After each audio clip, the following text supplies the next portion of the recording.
नमस्कार, आप देख रहे हैं हर खबर और मैं हूं आपके साथ अमित शर्मा। वक्त है कालका से समारखा का। सीएम सिटी करनाल में अपनी मांगों को लेकर आंगनबाड़ी वर्कर्स लगातार प्रोटेस्ट कर रही हैं।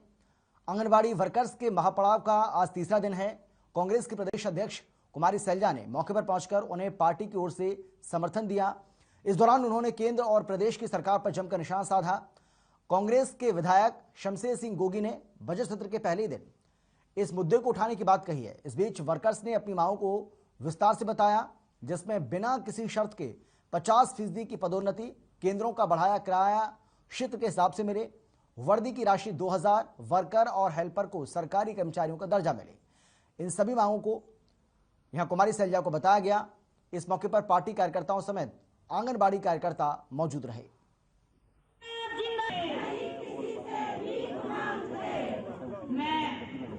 सरकार के कान पर जूं तक नहीं रेंगती। आप ये देख लीजिए कि ये कैसी सरकार है जो अपने प्रधानमंत्री की कही हुई बात को नहीं मानते। प्रधानमंत्री ने अगर यहाँ बजट भेजा है तो ये कैसे प्रधानमंत्री और कैसी केंद्रीय सरकार है कि उनका बजट जिसके लिए उन्होंने पैसा भेजा है वो पैसा वहाँ नहीं पहुँचता। दोनों ही कटघरे में खड़े, चाहे केंद्र सरकार है चाहे राज्य सरकार। हमारी आंगनबाड़ी वर्कर्स हमारे आंदोलन को समर्थन करने आई है।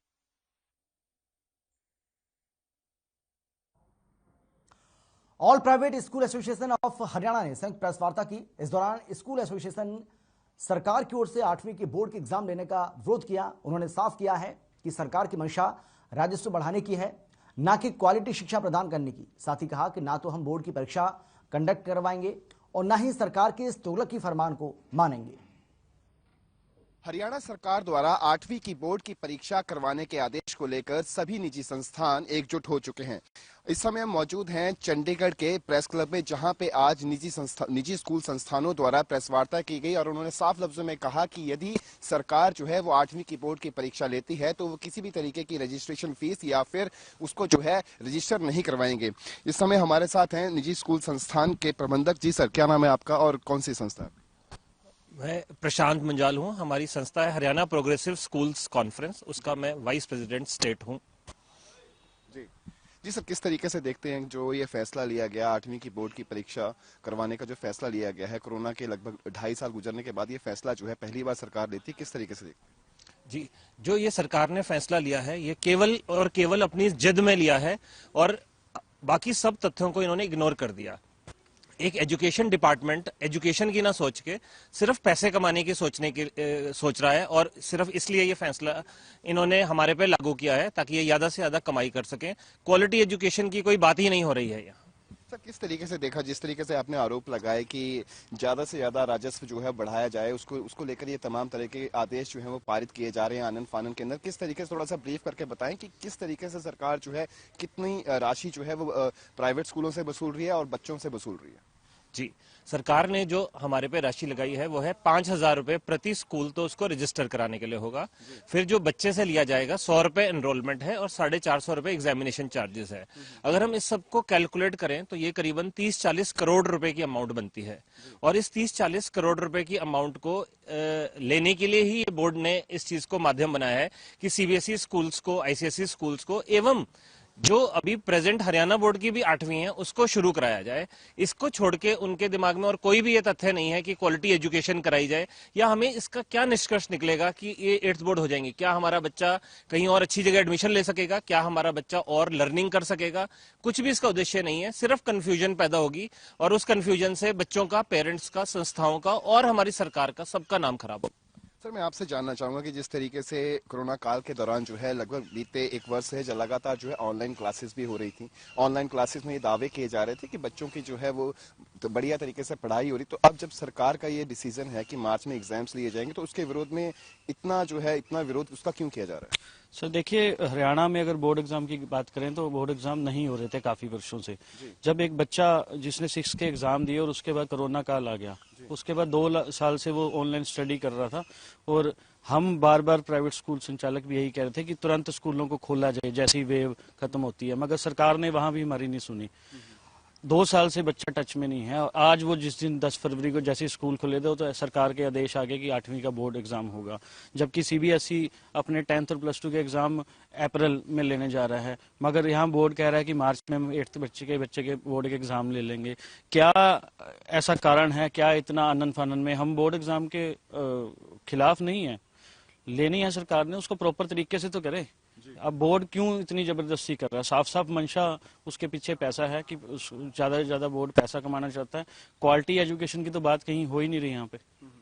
सर, एक बात जहन में आ रही थी कि जिस तरीके से अगर आपने बात करी कि हरियाणा के अंदर जो स्कूल्स आते हैं, हरियाणा भिवानी बोर्ड के अंदर जो स्कूल्स हैं उनकी बात तो अलग है, लेकिन सीबीएसई की बात करें, आईसीएसई की बात करें, क्या उनके एग्जाम्स भी जो है वो Haryana board of school education लेगा या किस तरीके से? देखिए 2000 के करीब लगभग स्कूल हैं, अगर हम सीबीएसई और आईसीएसई को मिला के देखें तो 2000 स्कूलों में 5000 रुपये रजिस्ट्रेशन फीस बता दी गई, तो 1 करोड़ रुपया तो वो वहां से इकट्ठा हो गया।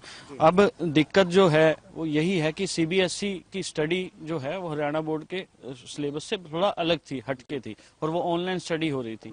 तो वो किस तरीके से बोर्ड अपनी मनमानी कर सकता है? अगर एससीईआरटी ने बोर्ड को एजेंसी बनाया भी है एग्जामिनेशन, तो वो सीबीएसई को भी एजेंसी बना सकता था। सीबीएसई स्कूलों की ये डिमांड है कि अगर उनके एग्जाम होते हैं तो वो सीबीएसई ले, वही पेरेंट्स की डिमांड है, उसको लेके पेरेंट्स भी हाई कोर्ट में अब जाने की तैयारी कर रहे हैं। और हमारा भी यही मानना है कि जो स्कूल जिस बोर्ड से एफिलेटेड है वो उसी के एग्जाम दे, चाहे वो 5th के हों चाहे 8th के हों, दूसरा बोर्ड उस पर ना थोपा जाए। ये थे हमारे साथ स्कूल प्रबंधक जिनका साफ तौर पर कहना था कि सरकार द्वारा 8वीं की बोर्ड की परीक्षा करवाने का निर्णय खास तौर पर सरकार की मंशा जाहिर करता है कि वो अपना राजस्व बढ़ाने के लिए आनन फानन में स्कूल एसोसिएशंस पर, खास तौर पर निजी स्कूल संचालकों पर ये जबरन थोप रही है। चंडीगढ़ से हर खबर हरियाणा के लिए रवि चंदेल के साथ कैमरामैन। हरियाणा के मुख्य सचिव संजीव कौशल ने पंचकुला के सेक्टर 3 स्थित पेड एनिमल मेडिकल स्टोर का दौरा किया। इस दौरान उन्होंने कहा कि यह सेंटर सरकारी क्षेत्र का इकलौता सेंटर है और इसलिए इसे सेंटर ऑफ एक्सीलेंस बनाया जाना चाहिए। वहीं संजीव कौशल ने अस्पताल में मौजूद सुविधाओं का जायजा लिया और जो भी सुविधाएं पेड एनिमल मेडिकल सेंटर के सशक्तिकरण के लिए आवश्यक हैं उन्हें अतिशीघ्र पूरा करने के लिए अधिकारियों को निर्देश भी जारी किए। इसके अलावा अन्य सुविधाएं जैसे अल्ट्रासाउंड, सोलर प्लांट, लिफ्ट, इनको भी जल्द व्यवस्थित करने के, इनकी व्यवस्था करवाने के आदेश भी जारी किए।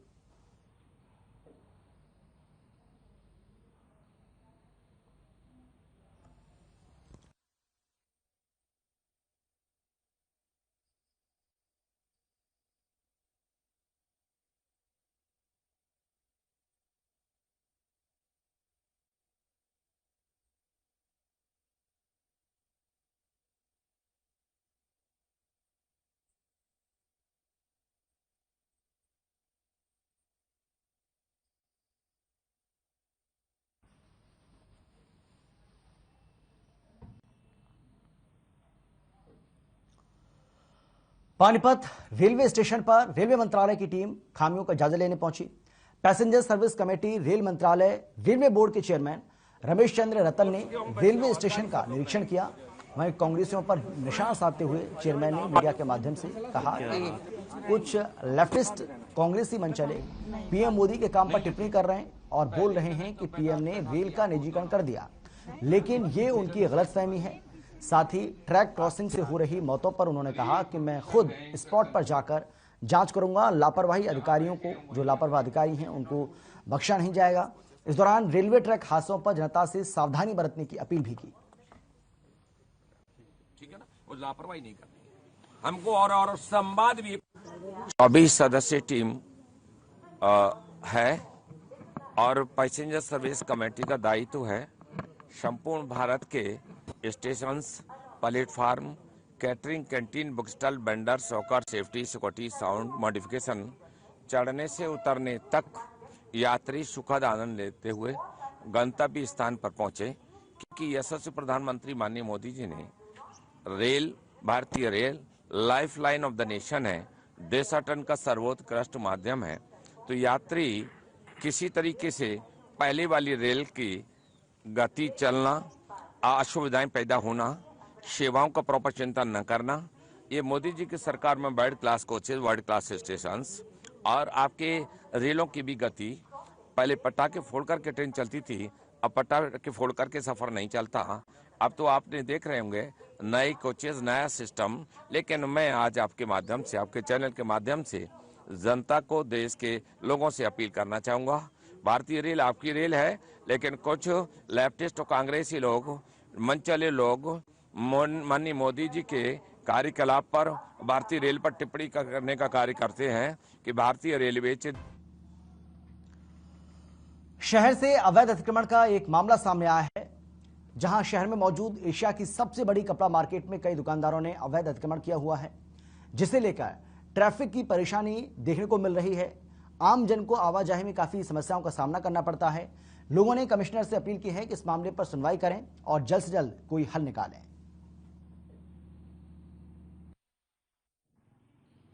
ये दुकान से मेरी बंद है यहाँ। और जो सी आपका मुद्दा है कि अतिक्रमण, आप आते हुए ऑन रोड देखिए, अगर आपकी कोई बस, गाड़ी, कुछ भी आप यहाँ से निकालना चाहते हैं, बहुत इजीली निकल सकती है। 6 फुट के बरांडे की वजह से मैम कोई इशू बनाना आपके मोटिव है तो देख लीजिए। जो टाइम चल रहा है, वैसे भी कोविड से लोग परेशान हैं, इन वजह से हमें परेशान करना है, जैसे मर्जी कीजिए मैम। आप बस स्टैंड की लोकेशन देखिए, दुनिया ने इतना पैसा बस स्टैंड पे लगाया गया है, उसके बाहर का अतिक्रमण तो वो चीज है किसी को नजर नहीं जहाँ से हरियाणा रोडवेज की बसें निकलनी है, ट्रैफिक चल रहा है, बच्चे निकलते हैं, वहाँ पे सेल लगती है, वो उठेगा मार्केट में कंप्लेंट कर, वहाँ से सेल निकलती है और आती जाती ट्रैफिक से एक्सीडेंट वहाँ होने हैं मैम, यहाँ नहीं होने।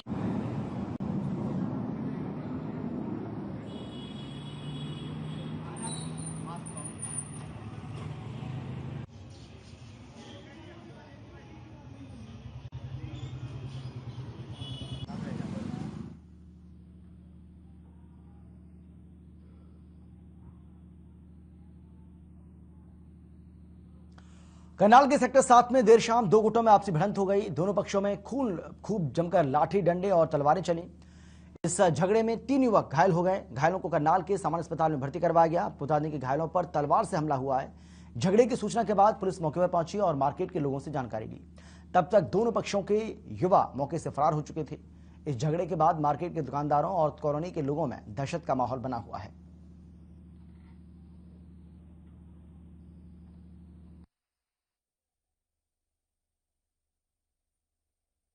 यहाँ पे शाम को काफी मतलब स्पीड से कारें वगैरह चलाना, लड़ाई झगड़ा, झड़पबाजी काफी आमतौर पे यहाँ पे रूटीन में होती रहती है, ऐसा नहीं आज ही हुई है।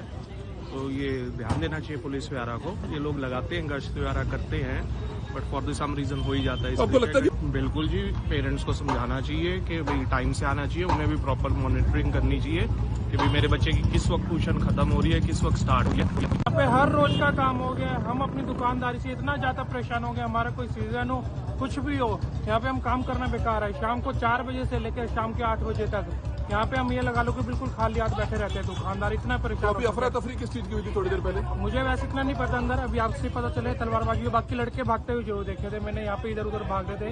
ये रोज का काम है, गाड़ियों पे बैठे होते हैं, शराब पी रहे होते हैं खुलेआम, यहाँ पर बैठ के गाड़ियों में डीजे चल रहे होते हैं। यहाँ ट्यूशन सेंटर तो अपना पढ़ रहे हैं बच्चे, वो उनका कोई लेना देना नहीं है। आवारा कर दिया यहाँ पे।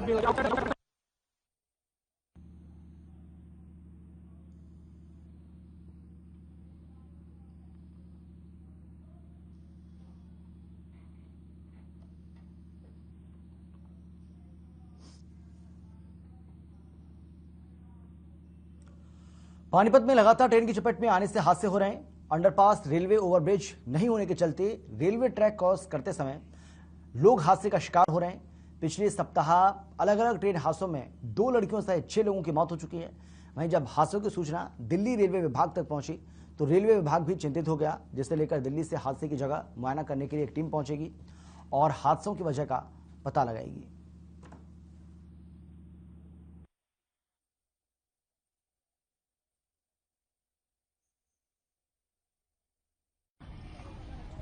तो कल दिन में 11 बजे की लड़की खाना खाने के लिए गई थी। आप फैक्ट्री में काम करती थी तो मजदूरी का, और लाइन क्रॉस करते समय ट्रेन की चपेट में आ गई, जिस शनाख्त गुलफास युवती के रूप में हुई है।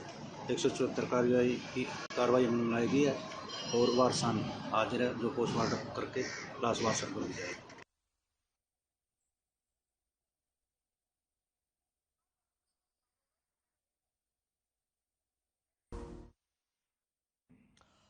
ब्रेक के बाद आपका स्वागत है और अब वक्त है आपका विधायक का। और आपका विधायक में आज हमारे साथ मौजूद हैं इसराना से कांग्रेस के विधायक बलबीर सिंह वाल्मीकि जी। बलबीर सिंह वाल्मीकि जी, बहुत स्वागत है आपका हर खबर पर।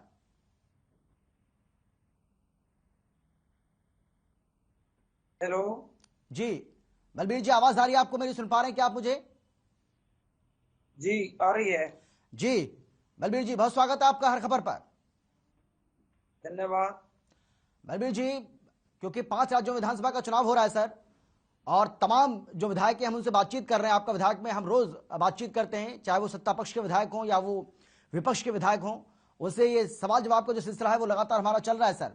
मैं सबसे पहले आपसे यही जानना चाहूंगा, जिन 5 राज्यों में विधानसभा का चुनाव हो रहा है सर, यूपी से इसकी शुरुआत हो चुकी है और बाकी जो राज्य हैं उनमें विधानसभा का चुनाव आने वाले समय में होगा सर, कांग्रेस की स्थिति कैसी आप देख पा रहे हैं? कितने राज्यों में आपकी पार्टी सरकार बना रही है?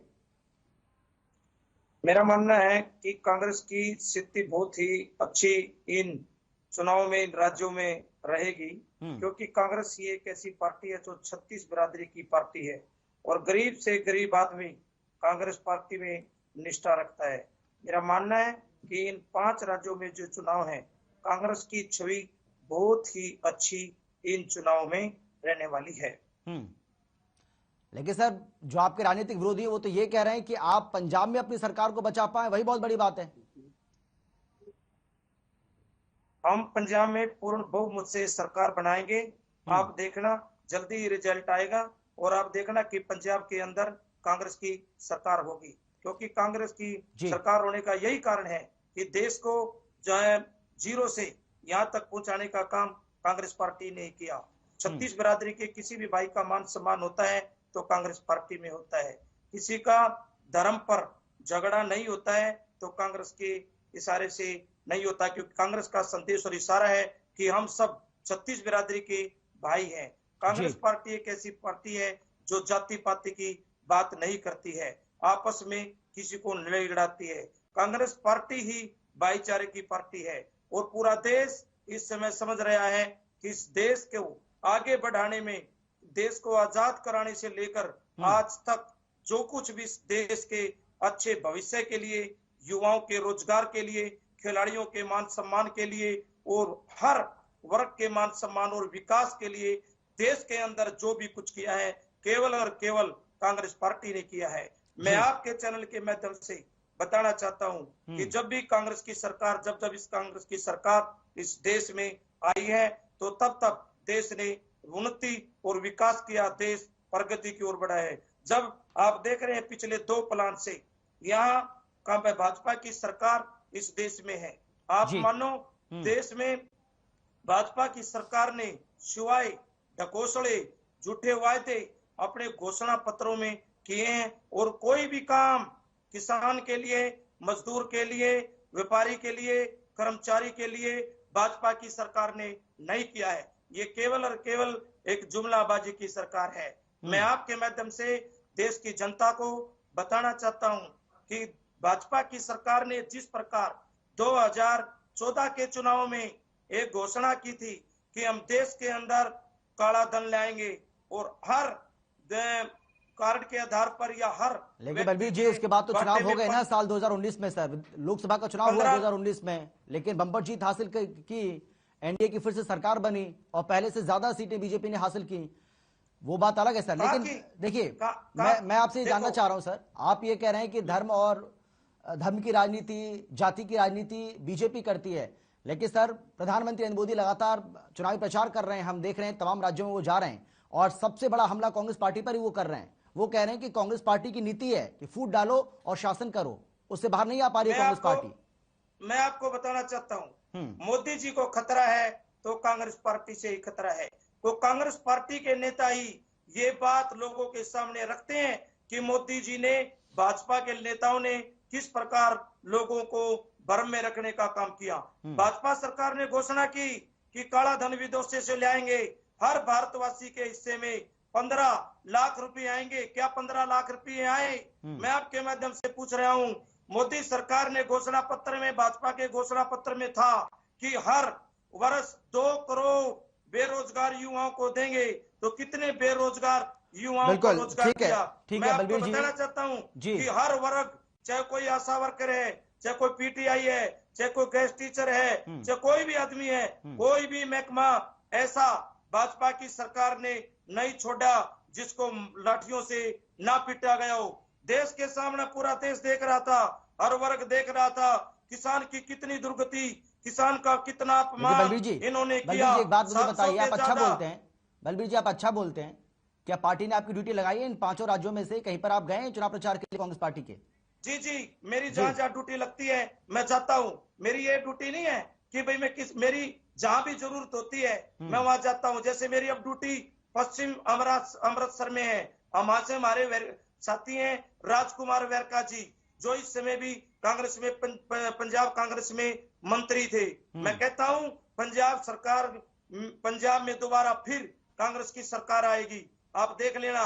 और मैं हरियाणा के भी आपको बताता हूँ कि आने वाले समय में जब भी हरियाणा के अंदर विधानसभा का चुनाव होगा, ठीक है चौधरी भूपेंद्र सिंह बलबीर जी, मैं माफी के साथ आपको रोक रहा हूँ, छोटे से ब्रेक के लिए मुझे रुकना है। नेतृत्व में बलबीर जी एक छोटे से ब्रेक के लिए मुझे रुकना है और ब्रेक के बाद फौरन लौट रहे हैं और इस सवाल जवाब के सिलसिले को आगे बढ़ाते हैं, जल्द लौट रहे हैं।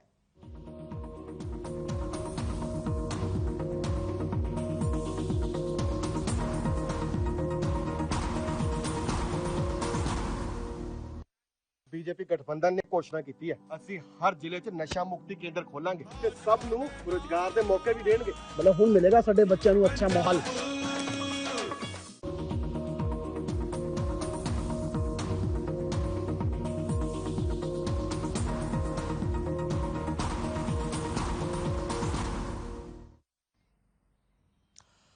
ब्रेक के बाद एक बार फिर से आपका स्वागत है। बलबीर सिंह वाल्मीकि जी लगातार हमारे साथ बने हुए हैं, जो कि इसराना से कांग्रेस के विधायक हैं। बलबीर सिंह जी, अब आप अपनी बात पूरी कर सकते हैं, उसके बाद मैं अगला सवाल आपसे करूंगा। सर, हमारा तो ये कहना है कि जिस प्रकार मैं इसराना से विधायक हूँ, हरियाणा विधानसभा का सदस्य हूँ, मेरे हल्का इसराना में आप देखो, मैं शुरू करता हूँ सड़कों की हालत। इसराना हल्के में एयर चौक पर जहां मैं मानता हूं, कहता चाहता हूं कि पूर्ण रूप से ये जो भाजपा गठबंधन और जसपा गठबंधन की सरकार है, ये लोगों का विकास करना नहीं चाहती है, ये लोगों को काम करना नहीं चाहती है, ये लोगों का हरियाणा के विकास में का कोई ध्यान नहीं है। जिस प्रकार आप थोड़ी देर पहले बोल रहे थे कि कमीशन, आप लोगों की बात सुनो, आप लोगों क्या आरोप लगाते हैं और जो भी विधानसभा के अंदर हम मांग उठाते हैं, हमारी मांग को पूरा नहीं किया जाता है, तो ये सरेआम हमारा मानना है। लेकिन आपके यहाँ पर सर, आपने तो बहुत सारी कमियां गिनाई दी सर, आपने बहुत सारी कमियां गिना दी, लेकिन वहां के लोगों से बातचीत जब हम करते हैं, आपके हल्के के लोगों से, आपके जो विधानसभा के लोग हैं, जब उनसे हम बात करते हैं तो वो बताते हैं कि एक तो जो सबसे बड़ी समस्या वहां पर पीने के पानी की समस्या बहुत ज्यादा है, और बारिश के दिनों में जल जमाव वहां पर हो जाता है, जल भराव हो जाता है, वाटर लॉगिंग से बहुत ज्यादा परेशान है लोग। एक और समस्या वहां की बताते हैं कि इसराना बस स्टैंड की जो हालत है वो बहुत ज्यादा जर्जर है सर, वहां पर मूलभूत सुविधाएं भी यात्रियों को नहीं मिल पा रही हैं। एक जो बड़ी समस्या ये बताते हैं कि एसडीएम ऑफिस के लिए उनको पानीपत जाना पड़ता है, वो चाहते हैं कि इसराना में एसडीएम ऑफिस हो, तो इन सब के लिए भी कुछ किया है आपने? नहीं किया या कोशिश कर रहे हैं? यहाँ भी सहयोग नहीं मिल रहा है। मैं बताना चाहता हूँ, मैंने विधानसभा में ये भी बात रखी, लिखकर भी दी मैंने कि भाई हमारा जो डिस्ट्रिक्ट है पानीपत है, वहां से लोगों को दूर आना जाना पड़ता है, लोकल एरिया है। और जैसे आपने इसराना बस स्टैंड की बात की, इसराना बस स्टैंड तो बिल्कुल ही बंद है, कोई भी व्हीकल यहाँ नहीं आता है, ये भी प्रश्न मैंने लगाया था। और मैं ये भी मांग करता था कि आप कम से कम जो मतलोडा और इसराना के एसडीएम लगते हैं, उन्हें मतलोडा और इसराना का कम से कम हफ्ता में 2 दिन निश्चित कर दो। इसी प्रकार डीएसपी जो बैठते हैं, मैं कहता हूं भाई इसराना की हल्का को पानीपत दूर पड़ता है, आप दोनों जगह ब्लॉक मतलोडा ब्लॉक इसराना में 2-2 दिन डीएसपी को बैठाने का समय निश्चित कर दे, परंतु ये सरकार कुछ नहीं करी। हरियाणा के माननीय मुख्यमंत्री ने इस समय विधानसभा में, पिछली बार विधानसभा में, तीसरी बार विधानसभा के सत्र में ये कहा था, 2 मंत्रियों ने भी ये कहा था कि आपका मार्च तक इसराना का बस स्टैंड, इसराना की तहसील, इसराना का बीडीओ ऑफिस, ठीक इसी प्रकार मतलोडा का बस स्टैंड, मतलोडा की तहसील और मतलोडा का ब्लॉक नया बनाकर आपको मार्च तक देंगे। मैंने दिसंबर के पिछले इस वर्ष दिसंबर था, जो पिछला दिसंबर था 21 में, मैंने उसमें भी बात रखी कि आपने जब आज तक किसी इमारत को बनाने के लिए एक ईंट भी, तो आप इसको देखिए बलबीर जी एक बात तो बता दीजिए, आपने खुद ही बताया कि भाई आपको जो एमएलए फंड मिला है उसमें 2 करोड़ रुपए तो आपको मिल ही चुके हैं, तो वो 2 करोड़ कहीं पे लगाया है आपने, वो तो बता दीजिए। नहीं, मैं बता रहा हूँ जी कि हमारे 2 करोड़ रुपये, लगभग 2 करोड़ जो मुझे मिले, उसमें से सरकार ने पॉलिसी एक नियम बना रखे हैं कि 5 लाख से जितनी कम राशि होगी, 5 लाख से कम की जो राशि होगी उसे बीडीओ ऑफिस लगाएगा। और सरकार ने एक स्कीम बना रखी है, 5 लाख से जो भी राशि ज्यादा होगी उसका टेंडर होगा, तो टेंडर सरकार ने करना है। मैं मानता हूँ, मैं 10 महीने 1 वर्ष से हम सभी विधायक, तमाम कांग्रेस के विधायक बार बार सरकार से अनुरोध करते हैं कि टेंडर लगाओ, परंतु सरकार ने आज तक टेंडर नहीं लगाए। मैं कहना चाहता हूँ सरकार की नीति अगर साफ थी तो जब राशि दी गई टेंडर क्यों नहीं लगाए, क्यों नहीं लगाए? 5 करोड़ के बिल्कुल बलबीर जी, क्योंकि समय की कमी है मेरे पास, समय बहुत कम है मेरे पास। एक मिनट जी बोलिए जल्दी से बात कहता हूँ। बोलिए। जब सरकार ने हमें 5 करोड़ रुपए के एस्टीमेट हमारे से बनवाए गए, सरकार के अधिकारियों ने वो बनवाया एस्टीमेट, डीसी को फाइल दे दी। डीसी साहब को फाइल देने के बाद सरकार की जिम्मेवारी बनती है उन कामों को लागू करे। हमारी 3 करोड़ रुपये नहीं दिए, लगभग 3.25 करोड़। हमने ये भी विधानसभा में प्रश्न लगाया कि जब एस्टीमेट सरकार के अधिकारियों द्वारा कानून और नियम के द्वारा बनाए गए और आपने ये राशि नहीं दी, तो आपने विधायकों को चिट्ठी क्यों नहीं दी कि ये एस्टीमेट ठीक नहीं बने? परंतु सरकार की नीति ठीक नहीं थी, इसलिए हमें नीति ठीक न होने की वजह से, बलबीर सिंह जी आपका धन्यवाद, आपका हमसे बातचीत करने के लिए। मेरे पास समय की कमी है, माफी के साथ आपको एक बार फिर से मैं रोक रहा हूं सर। बहुत शुक्रिया आपका हमें समय देने के लिए, हमसे बातचीत करने के लिए। तो आपका विधायक में फिलहाल इतना ही। हमारे साथ मौजूद थे बलबीर सिंह वाल्मीकि जी, और सीधा आरोप वो लगा रहे हैं कि सरकार का सहयोग उनको नहीं मिल रहा है, और यही वजह है कि उनके इलाके में, उनके विधानसभा क्षेत्र में बहुत सारे ऐसे काम हैं जिनको वो करवाना चाहते हैं, लेकिन सरकार का सहयोग नहीं मिल रहा है और इसीलिए वो काम नहीं हो पा रहे हैं, जिसका उनको दुख भी है। हालांकि ये कोई पहले विधायक नहीं है, कांग्रेस के एक और विधायक कल हमारे साथ मौजूद थे और वो भी कुछ ऐसा ही आरोप लगा रहे थे। फिलहाल इतना ही, छोटे से ब्रेक के बाद फौरन लौट रहे हैं। आप देखते रहिए हर खबर।